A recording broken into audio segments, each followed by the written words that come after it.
Hello friends, எல்லோரும் எப்படி இருக்கீங்க? நல்லா இருக்கீங்களா? இன்றைக்கி நம்ம லஞ்ச் பாக்ஸ் ரெசிப்பியில் ரொம்பவே சத்தான ஒரு பாசிப்பயிறு வச்சு ஒரு சாதம் தாங்க பண்ண போகிறோம். ரொம்ப டேஸ்ட்டாக இருக்கும், ரொம்ப ஆரோக்கியமானது கூட. வாங்க அது எப்படி பண்ணலன்னு சொல்லிட்டு பார்க்கலாம். வீட்டில் செய்கிற நார்மல் அரிசி 1 கப் அளவுக்கு எடுத்துக்கலாம். அது கூடவே 1 கப் அரிசிக்கு 1/2 கப் அளவுக்கு பச்சை பயிறு. ஹைப்ரிட் இல்லாமல் நாட்டு பயிராக வாங்கிக்காங்க, ரொம்பவே நல்லது உடம்புக்கு. 1/2 கப் அளவுக்கு எடுத்துட்டு இதை நல்லா 2 டைம் வாஷ் பண்ணிவிட்டு நம்ம அதுக்கப்புறம் ஊற வைக்கணும். இந்த சாதம் செய்கிறதுக்கு ஒரு 1/2 மணி நேரம் தாங்க ஆகும். அதுக்குள்ளே நம்ம செஞ்சு முடிச்சிடலாம். அந்த ஊற வைக்கிற டைம் மட்டும்தான் நமக்கு, மற்றபடி குயிக்காக செஞ்சிடலாம்.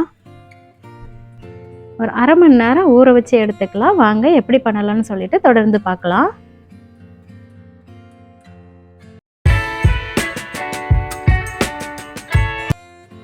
ஸ்டவ் ஆன் பண்ணி குக்கர் வச்சுக்கலாம். அதில் தேங்காய் எண்ணெய் சேர்த்துக்கலாம். இது கொங்கு நாட்டு ஸ்பெஷலுங்க. தேங்காய் எண்ணெயில் செய்கிறப்போ ரொம்பவே நல்லாயிருக்கும். ட்ரை பண்ணி பாருங்கள். எண்ணெய் காஞ்சதும் கடுகு 1/2 ஸ்பூன் சேர்த்துக்கலாம். கடுகு பொரிஞ்சதும் 1/2 ஸ்பூன் சீரகம், சின்ன சீரகம் சேர்த்துக்காங்க. கடுகு சீரகம் ரெண்டுமே பொரிஞ்சதும் 1 கைப்பிடி அளவுக்கு சின்ன வெங்காயம் நான் சேர்த்துக்கிறேன். சின்ன வெங்காயம் இல்லை அப்படின்னா பெரிய வெங்காயம் சேர்த்துக்காங்க. ஸ்டவ்வு மீடியம் தீயிலே வச்சுக்காங்க.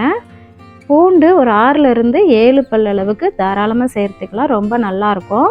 கூடவே கருவேப்பிலை கொஞ்சமாக சேர்த்துட்டு வதக்கி விடுங்க.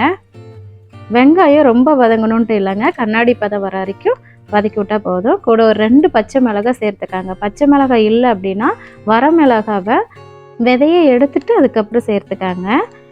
இப்போ தக்காளி சேர்த்துக்கலாம். 2 தக்காளி நான் சேர்த்துருக்குறேன். சேர்த்துட்டு நல்லா வதக்கி விடுங்க. தக்காளி நல்லா மசிஞ்சு வரணும், அந்த அளவுக்கு வதக்கி விட்டால் போதும். தக்காளி வேகிறதுக்காக மஞ்சத்தூள், உப்பு சேர்த்துக்கலாம். சேர்த்துட்டு 2லேருந்து 3 நிமிஷம் வரைக்கும் இந்த தக்காளி நல்லா வதக்கி விடுங்க. நல்லா மசிஞ்சு வந்தால் போதும். நம்ம சேனலை சப்ஸ்கிரைப் பண்ணாமல் பார்க்குறீங்க அப்படின்னா சப்ஸ்கிரைப் பண்ணி வச்சுக்கோங்க. பக்கத்தில் இருக்கிற பெல் ஐக்கானையும் ப்ரெஷ் பண்ணி வச்சுக்காங்க.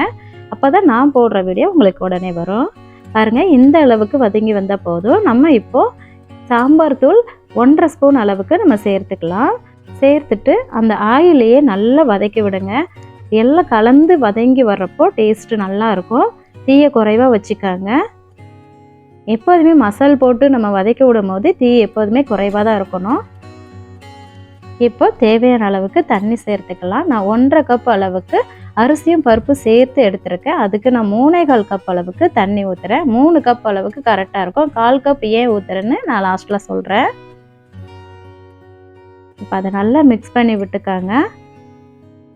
இப்போ நம்ம சாதத்துக்கு தேவையான அளவுக்கு உப்பு சேர்த்துக்கலாம். நம்ம முன்னாடியே தக்காளி வதக்கிறப்பவும் உப்பு சேர்த்துருப்போம், அதனால் குறைவாக சேர்த்துக்காங்க. சேர்த்துட்டு ஊற வச்ச அரிசியை நம்ம இதில் சேர்த்துக்கலாம். நல்லா கலந்து விட்டுட்டு இந்த ஸ்டேஜில் உப்பு கரெக்டாக இருக்கான்னு செக் பண்ணிக்காங்க. உப்பு துளி போல், அதாவது 1 கல் அளவுன்னு சொல்லுவாங்கள்ல, கொஞ்சம் ஜாஸ்தியாக இருக்கணும். அப்போ தான் இந்த சாதம் நல்லாயிருக்கும். நல்லா கலந்து விட்டுட்டு நம்ம கூடவே 1 கைப்பிடி அளவுக்கு கொத்தமல்லி இலை நல்லா பொடியாக நறுக்கிட்டு சேர்த்துக்காங்க. அவ்வளோதான், நம்ம சாதத்துக்கு சேர்க்க வேண்டிய எல்லா பொருளுமே நம்ம சேர்த்தாச்சு. இப்போது ஒரு கொதி வந்ததும் நம்ம மூடி போட்டு 3 விசில் விடலாம். நீங்கள் உங்கள் வீட்டில் எப்போது எத்தனை விசில் விடுவீங்களோ 3 இல்லை 4 விட்டு எடுத்துக்கலாம். இப்போ மூடி போட்டு விசில் வச்சாச்சு. 3 விசில் வந்தது, நம்ம ஸ்டவ் ஆஃப் பண்ணிக்கலாம்.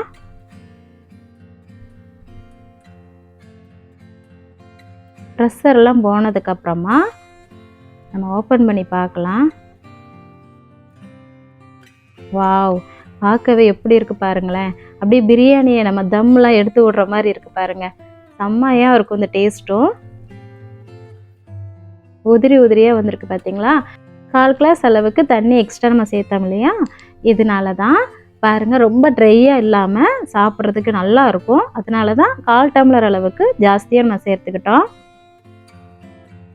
ரொம்ப எம்மியாக சூப்பராக இருக்குங்க. ஒரு டைம் நீங்கள் ட்ரை பண்ணி பாருங்கள். லஞ்ச் பாக்ஸுக்கு இது போல் நம்ம செஞ்சு கொடுத்தோம்னா பிள்ளைங்க சூப்பராக சாப்பிட்டு வருவாங்க. குழந்தைங்களுக்கு கொடுக்குறப்போ கொஞ்சமாக நெய் சேர்த்துட்டு கொடுங்க, ரொம்பவே நல்லாயிருக்கும்.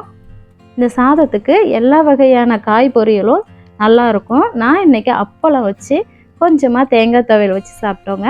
ரொம்பவே அருமையாக ரொம்ப அட்டகாசமான சுவையெல்லாம் இருக்குங்க.